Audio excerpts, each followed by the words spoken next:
En nombre del Padre, del Hijo y del Espíritu Santo. Amén. Amados hermanos en nuestro Señor Jesucristo, nos encontramos en el primer domingo de Adviento, con el cual se inicia el nuevo año litúrgico, en torno a la natividad o Navidad de nuestro Señor Jesucristo, con la preparación de estos 4 domingos que simbolizan o presagian los 4000 años que aproximadamente aconteció entre la caída de Adán y la promesa del Redentor y su encarnación.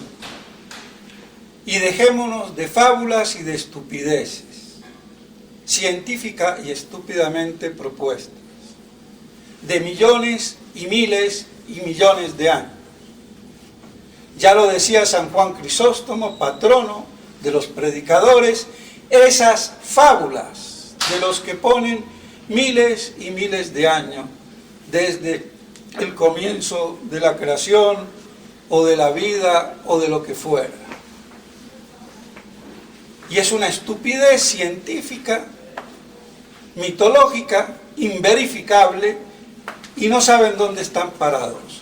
Lo más no viene de lo menos, ni millones de años me hacen resucitar a un muerto, ni millones de años me hacen que una ameba sea un mico, un mono, y después un imbécil de hoy con coronavirus puede ser. Eso sí, ahí sí creería en la evolución.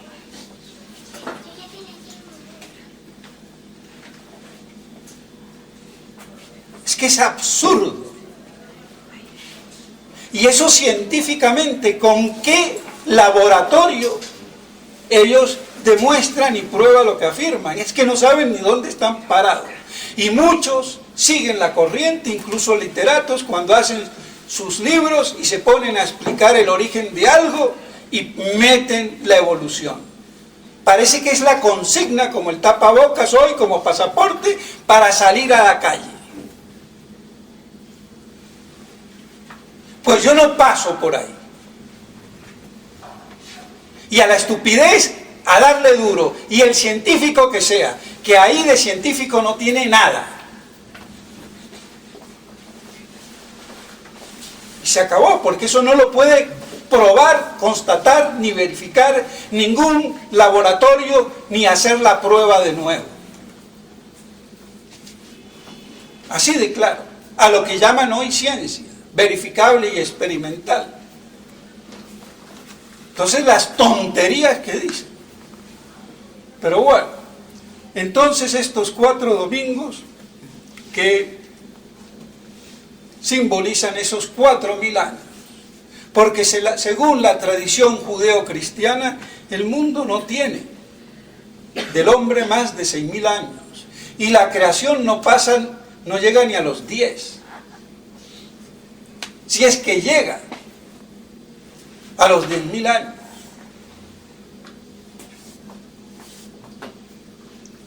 Pero bueno, entonces, que esto nos quede claro.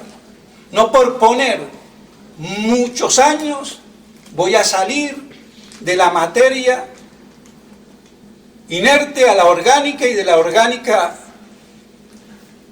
hasta el hombre, ser espiritual. Y el que crea eso es un reverendo imbécil, así de claro. Y que salga a la palestra con nombre y apellido, llámese como se llame.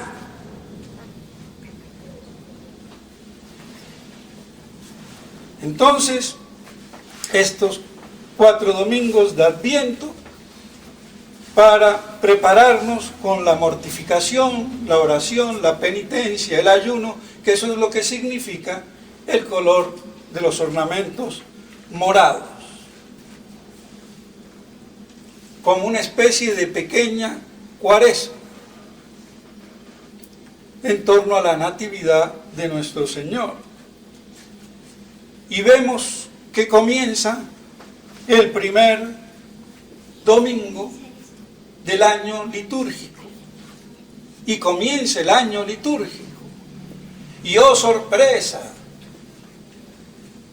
estamos hablando de la Navidad y aquí se nos pone un evangelio eminentemente apocalíptico. El mismo evangelio del domingo último y 24 después de Pentecostés. Nada más que aquel era de San Mateo y este es de San Lucas. Son evangelios, en este punto, textos paralelos. ¿Y cómo así? Si estamos en la Navidad y me va a hablar de Apocalipsis, ¿qué cuento es este?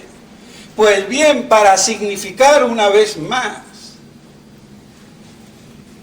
que la primera venida queda completamente inconcusa y partida la realidad del misterio de Cristo, sin la segunda. Porque las dos son como dos caras de una moneda. Y no existe una moneda de una sola cara. Así de claro y de sencillo. Aquí no nos podemos quedar con la media naranja. Es la totalidad. Entonces por eso la Iglesia pone, al comenzar el año litúrgico, un evangelio apocalíptico. Entonces comienza y termina el año apocalípticamente. Ahora, otra cosa es que los hombres de la Iglesia esto no lo hayan captado. Y muchos, como la burra de Balán, hablan y no saben lo que dicen, pero la burra no tiene culpa porque es burra. Pero nosotros, seres humanos, inteligentes, espirituales, personas que inteligen, aman y quieren.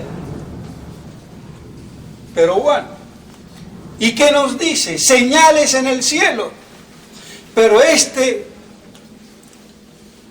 evangelio tiene inmediatamente en el versículo anterior todo el pasaje de Jerusalén, ahollada por los gentiles, y que durará así hasta que se cumpla el tiempo de los gentiles. O sea que dejará de ser ahollada y que el pueblo elegido dejará de estar disperso en la diáspora hasta que se cumpla el tiempo de los gentiles, es decir, el tiempo del juicio de los gentiles. Y ahí vienen entonces señales en el cielo, el sol, la luna y las estrellas.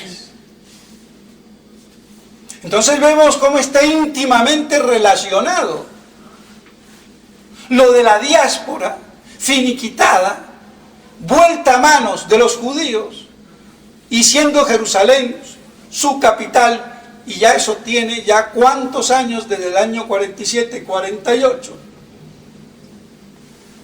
con el que comienza el tiempo apocalíptico.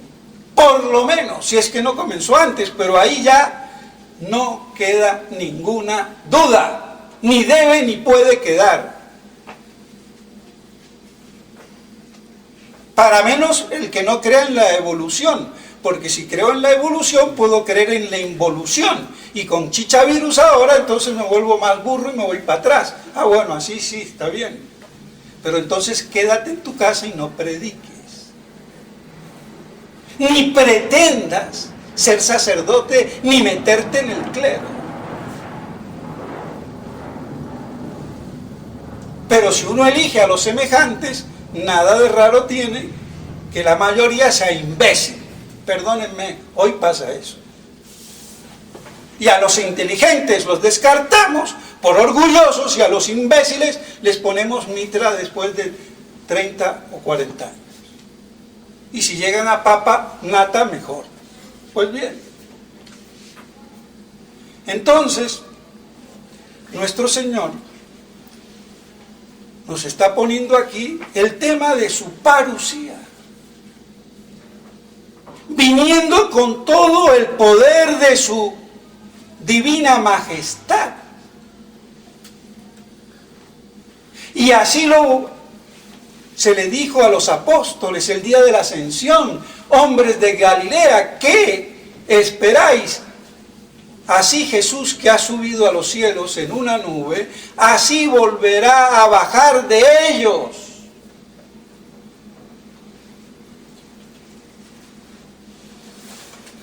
Entonces, está claro la relación, y que ya los apóstoles privilegiados en la transfiguración tuvieron un anticipo de la gloria de Cristo volviendo en su parusía con todo el poder de su gloria y majestad. Lo dice San Juan, lo dice San Pedro. Lo vimos su gloria en el Monte Santo. Y por eso nuestro Señor les dijo: antes de morir, algunos de los que están aquí verán la gloria de Dios, del reino de Dios. ¿Y cuál gloria si no habían muerto? Por eso entonces lo que vieron fue ese anticipo de la parusía viniendo con todo el poder de su divina gloria y majestad. Entonces, aquí para colmo vemos que nos da las señales de la higuera, y aquí extiende, y los otros árboles, cuando empiezan a reverdecer, a retoñar, o a dar el fruto o la flor, ya se sabe que está cerca el verano. Entonces, cuando vierais estas cosas, sabed que esto ya está cerca. Pero no solamente dice eso. ¿Cerca qué?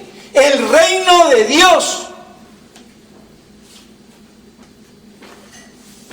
Pero no es que el reino de Dios es en los cielos, la bienaventuranza eterna. ¿Cómo así? Pues aquí está bien clarito que el reino de Dios es el reino de Cristo Rey en esta y sobre esta tierra. Y ese es el reino que pedimos todas las veces que rezamos el Padre Nuestro. Ahora, si uno por una óptica miope no lo ve, eso ya es arena de otro costal, y lo vuelvo y lo leo. Cuando comiencen a cumplirse estas cosas, erguíos y levantad vuestras cabezas, porque se acerca vuestra redención. Y dijo este simil, y después de decir el simil de la higuera, sabed, así también cuando veáis que suceden estas cosas, sabed que está cerca el reino de Dios. ¿Está claro o no está claro? ¿Es dogma de fe o no es dogma de fe? Entonces, clarísimo. Porque está bien hablando de su parusía y que está cerca el reino de Dios. Y Cristo viene como rey y como juez a juzgar. Y juzgar es también reinar. Porque así reinaban los reyes de antaño, ejerciendo la potestad de la justicia, juzgando.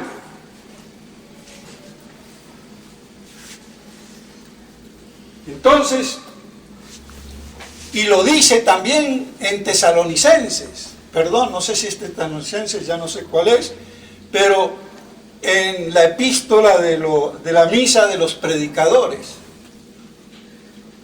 testifico coram Deum, testifico delante de Dios y de Jesucristo que vendrá a juzgar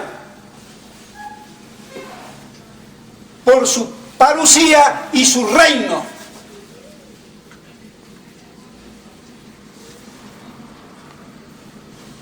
Pero estas cosas se desconocen, no se predican.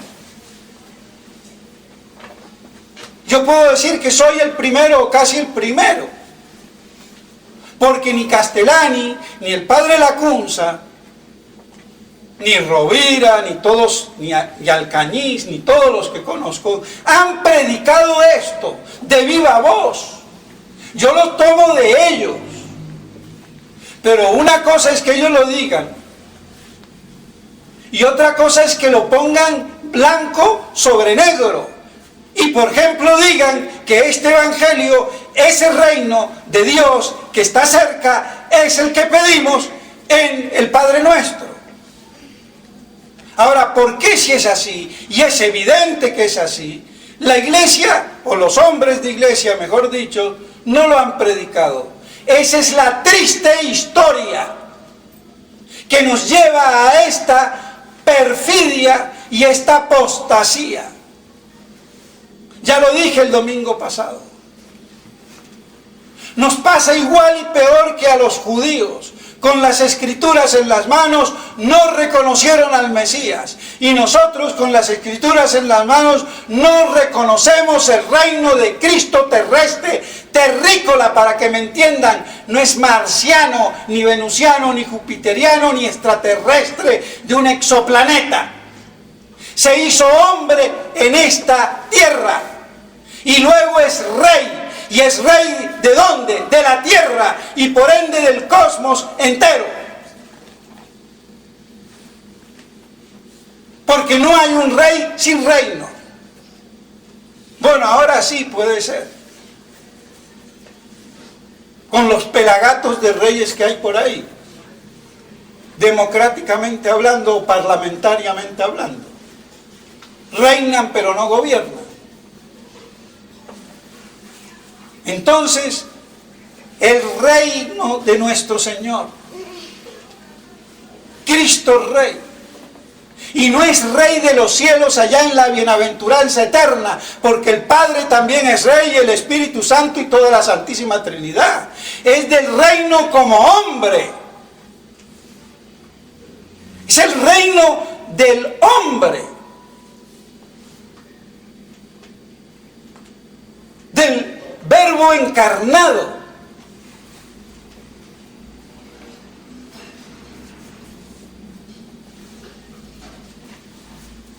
Entonces es evidente.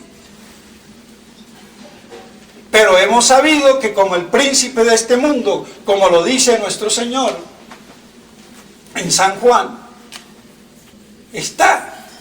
Entonces su reino, de hecho, no está ejercido y planificado. De derecho sí, pero no de hecho. Y tan es así que lo que reina aquí no es la voluntad de Dios, en el cielo como en la tierra. Y por eso pedimos que nos libere del mal, del maligno, en el mismo Padre Nuestro.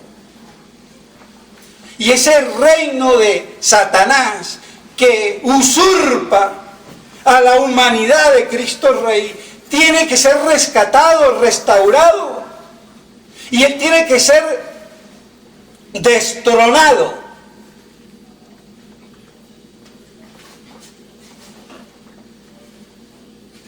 Entonces, vemos la necesidad imperiosa por los mismos textos. Ahora que esto se haya contradicho es otro problema, es el problema de la miserableza de la naturaleza humana y de los hombres de la iglesia que siguen siendo hombres. Y muchos suben al sacerdocio, al episcopado y al papado porque eso les da prestigio y poder. Y los idiotas no saben la responsabilidad que tienen.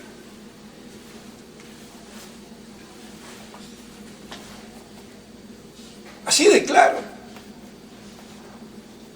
Y a veces pateando en contra. Entonces, ¿cómo es posible que no caigamos en esta tremenda apostasía? De las naciones de los gentiles, porque lo repito, la iglesia está ahora asentada sobre el cetro gentil y pagano, y de corte profundamente germánico, anglosajón. Y si le pasó al olivo lo que le pasó, ¿qué no le va a pasar al acebuche o al sarmiento? Así de claro. Entonces no nos extrañemos. Lo que le pasó al pueblo judío nos está pasando a nosotros y peor. Y con las escrituras en las manos lo sepultamos.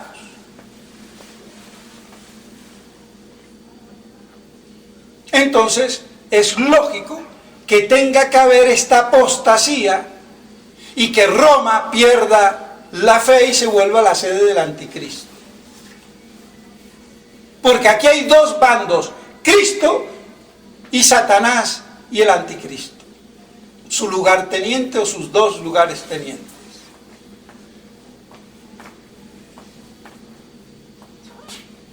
Pero de esto no predican nada los que hacen los ejercicios de San Ignacio. Les gusta hablar de las dos banderas y se quedan a medias, porque tienen una visión óptica errónea y en el fondo herética, porque la ignorancia me conmina a quedarme callado, pero no a pontificar en el nombre de Dios y en contra. Eso ya no es ignorancia, eso es ignorancia querida. Y ahí hay pertinacidad. Así que cuidado. Entonces todo este combate está denotando una mentalidad herética y que ahora eclosiona con todo su fervor y hervor.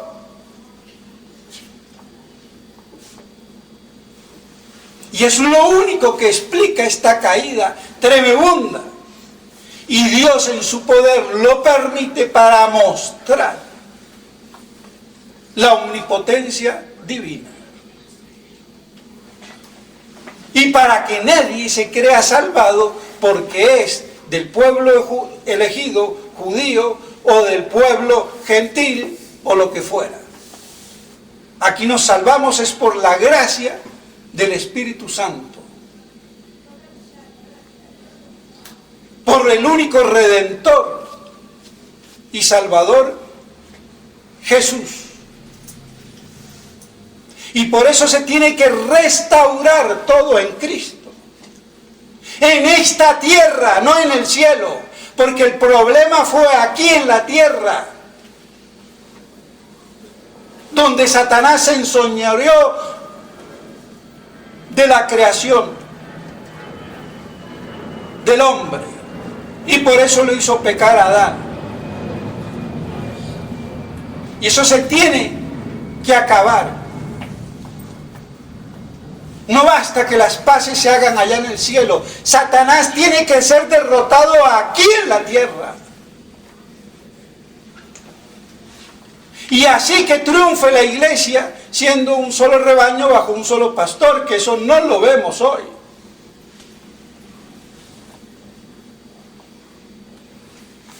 Y si queremos más, ese reino que pedimos,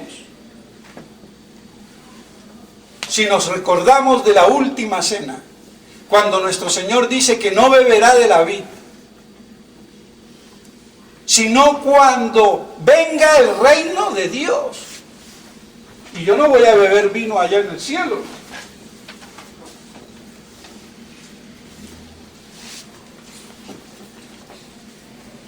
Y la última cena viene a ser justamente la despedida de nuestro Señor, pocas horas antes de su muerte. La última cena, capítulo 22, versículo 7 de San Lucas, y que ahí comienza la referencia, Y ya en el 16, porque os digo que yo no volveré a comer hasta que ella tenga, la Pascua, su plena realización en el reino de Dios. Y aquí me está hablando de la Pascua. O sea que el reino de Dios es la Pascua. Ah, en el cielo, pues no. Pedazo de bruto, pues no, bruto imbécil, le guste al que le guste, porque si esto dice en el versículo 16, en el 30 y dentro del mismo discurso, dice: y yo os confiero dignidad real como mi Padre me la confirió a mí, para que comáis y bebáis a mi mesa en mi reino. Está claro que es el reino de Dios y la Pascua que no volverá a comer hasta que no venga el reino de Dios, es mi reino. ¿Y a dónde es? En la tierra. ¿O no lo acabamos de leer en el Evangelio de hoy? ¿O es que no nos queda un mínimo de memoria, que nos olvidamos cuando pasamos la página de un versículo al otro o de un capítulo al otro? Lo que pasa es que hay mucha chicharacha de exégesis racionalista, de la que estoy harto y podrido, y de mucha lingüística, y después no saben dónde están parados. Y lo digo y me alargo como una anécdota, y ya murió el padre da Silveira, holandés, que llegó de Australia con un camión, más de 40 o 70, 80 cajas de libros. Sabía griego, alemán, holandés, hebreo, latín, sánscrito y tu abuela, lo que quieran. Y muy bueno espiritualmente, pero un imbécil racionalista. Un día dice que el santo Job se equivocó. Y le digo: un momento, eso es herético, porque el comentario de Santo Tomás a Job dice que no se equivocó y que decir lo contrario es herético. Se quedó callado el tipo. ¿A dónde le sirvió su racionalismo imbécil? Y después le digo a Monseñor: ojo con este señor, porque está corrompiendo. Y me dice: sí, pero es que nadie le hace caso. Sí, pero sí hay gente que le hace caso, como el padre Peter Scott, que es inteligente y puede haber problemas. Y de hecho el Peter Scott llegó a ser superior de Estados Unidos y director del seminario en Australia. Así que no me equivoqué. Y Monseñor Lefebvre le restaba importancia. De todos modos, después me dijo: sí, no se cálmese, yo voy a arreglar esto. Y llegó fin de año y lo cambiaron. Así que sé que lo que hablo. Bueno, entonces, mis estimados hermanos, queda claro que ese reino que está cerca en el Evangelio de hoy es el reino de Dios. Es el reino de Jesucristo, Rey, en esta y sobre esta tierra. Y beberá y comerá cuando Él vuelva. Así de claro. Y para colmo nos dice: erguid vuestras cabezas, porque ya se acerca vuestra redención. Pero no fuimos redimidos en la cruz. Sí, pero queda la parte de la muerte. Entonces el cuerpo sufre todavía el castigo del pecado con la muerte, la enfermedad. Y no solamente nuestro cuerpo humano, sino todo el cosmos que espera su redención, como vemos también en Romanos capítulo 8.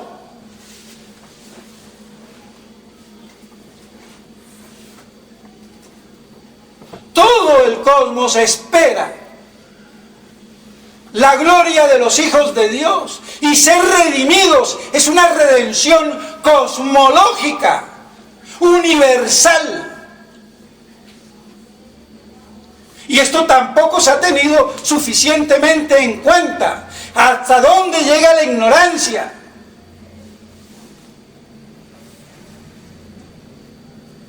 Entonces, levantad vuestras cabezas.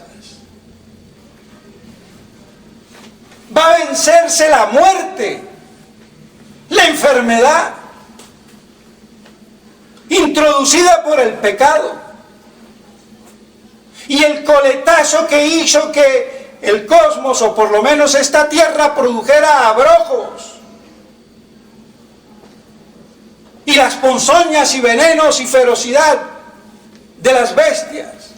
Porque una cosa es ser bestia y otra cosa es ser bestia feroz o venenosa. Pero somos tan bestias que no nos damos cuenta. Porque el perro es una bestia y el gato, pero sirven de mascota porque no son feroces. Pues bien, entonces, mis estimados hermanos, vemos cómo el conjunto apunta a todo esto. Y esto no ha sido predicado en la iglesia. ¿Cómo no se va a pagar caro? Los hombres de iglesia. Pues hace rato que tendríamos que haber sido fusilados. Demasiada paciencia tiene Dios nuestro Señor. Pero como Él es poderoso y dueño del tiempo, no le importa. Nos deja la pruebita y a ver si la pasamos o no. Y bueno, toca pasar la prueba, pero pasarla con inteligencia, con doctrina, y no con una falsa y pura piedad sin doctrina.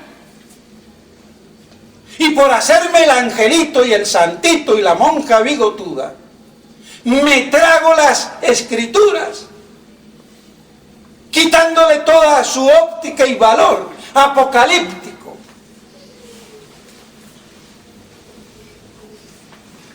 Entonces vemos cómo la liturgia de la iglesia me lo está dando. Otra cosa es que los hombres de iglesia hagan otra cosa. Y aquí quiero que me salga un Williamson, un Ford, o el que sea. Porque ahí se verá su herejía.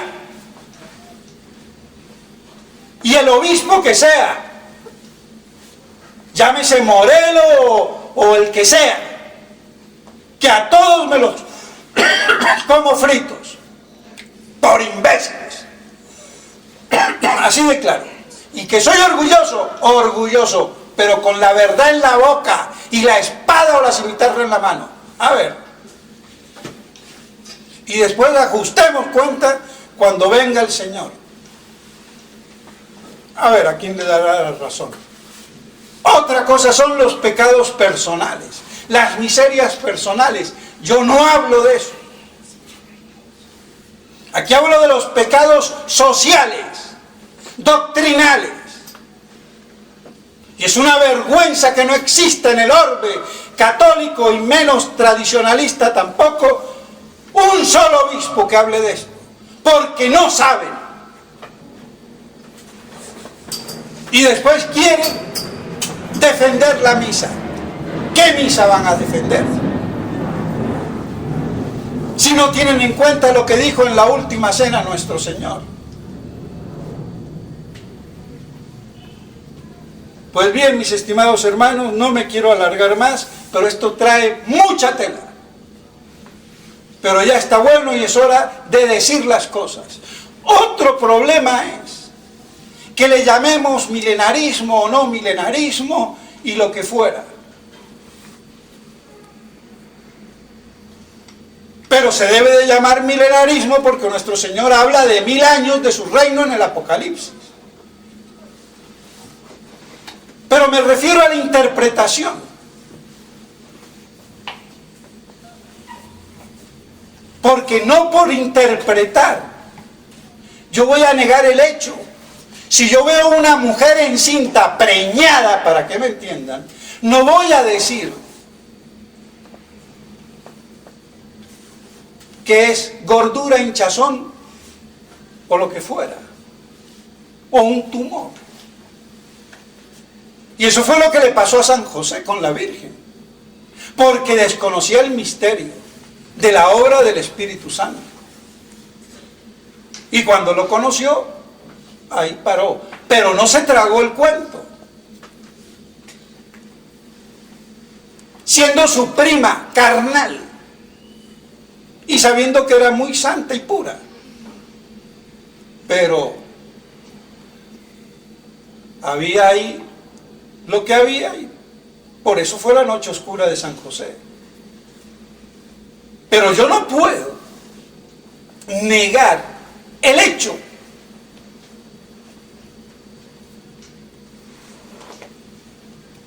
veo un muerto, está muerto, que lo mataron, se asesinó, se ahogó, se ahorcó, ya ahí vendrán los que saben, pero no puedo yo por eso negar las cosas.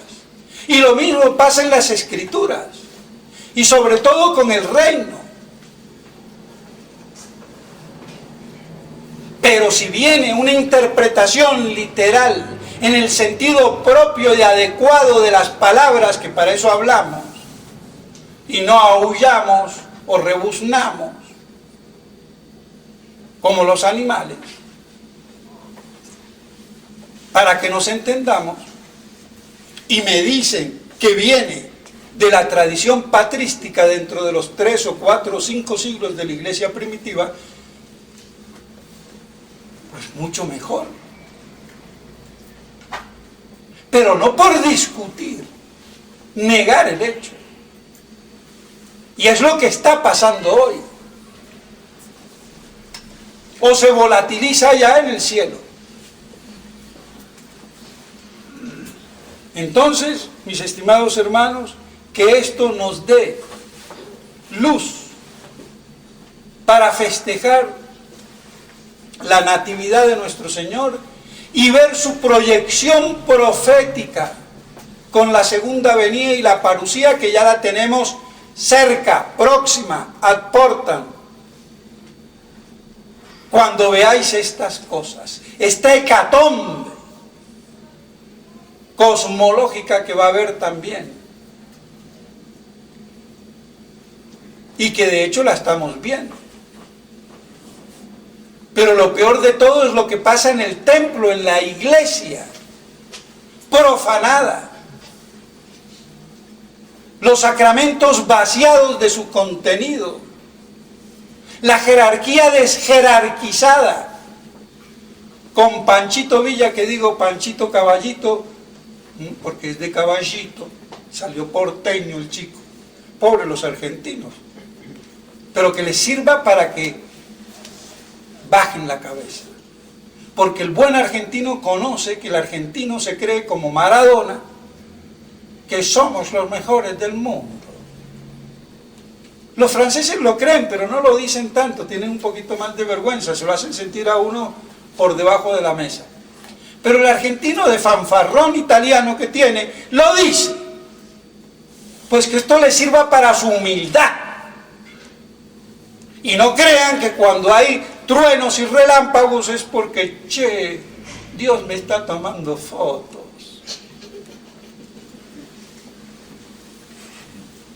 Porque si no, valdría comprar a un argentino por lo que se cree, por lo que vale, por lo que es, y venderlo por lo que se cree. Pero los buenos argentinos saben que lo que digo es verdad y no para ofender a nadie.